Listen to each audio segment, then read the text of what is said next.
বৈভব সূর্যবংশী আইপিএলে অভিষেক হওয়ার আগেই কিন্তু আমরা ক্রিকেট ফ্যানরা কিন্তু বৈভব সূর্যবংশীর ফ্যান হয়ে গিয়েছি।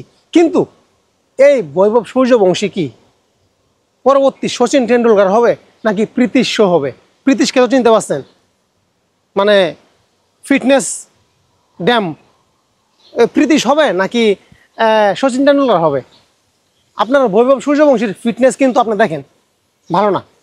বৈভব সূর্যবংশীর ফিটনেস কিন্তু ভালো না। বেলির অবস্থা খারাপ, একদম আমার মতো, প্যাট একদম আমার মতো, মানে হবে না, এভাবে ক্রিকেট হবে না।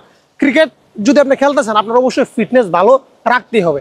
আপনি ওয়ার্ল্ড ক্রিকেটে একটা সময় আসলে একটা উদাহরণ দিতেছি আমি, উদাহরণ না, এটা সোশ্যাল মিডিয়াতে আমি পেয়েছি। একজন সাংবাদিক আফগানিস্তানের wicket keeper batsman Ahmed Shehzad নাকি মোহাম্মদ শেহজাদ, এই জন্য একটু মোটা করে আপনারা চিনবেন, উইকেট কিপার আফগানিস্তানের, তাকে জিজ্ঞেস করা হয়েছিল যে আপনি এই ফিটনেস নিয়ে আসলে কিভাবে কি করবেন।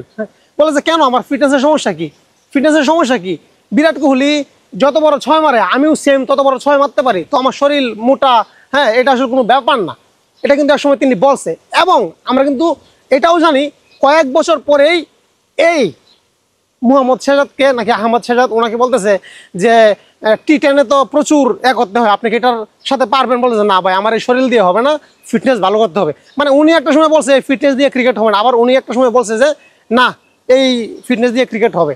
তো ফাইনালি আপনি যে কোনো স্পোর্টসের সঙ্গে যদি অ্যাড হতে চান এবং স্পোর্টস ছাড়াও আপনি যদি সুস্থ থাকতে চান, ভালো থাকতে চান, আপনার অবশ্যই স্লিম থাকতে হবে, ফিটনেস ভালো থাকতে হবে। এবং আপনি যদি ক্রিকেটার, ফুটবলার বা যে কোনো স্পোর্টসের সঙ্গে যদি জড়িত হতে চান, সবচেয়ে প্রথম আপনার ফিটনেস।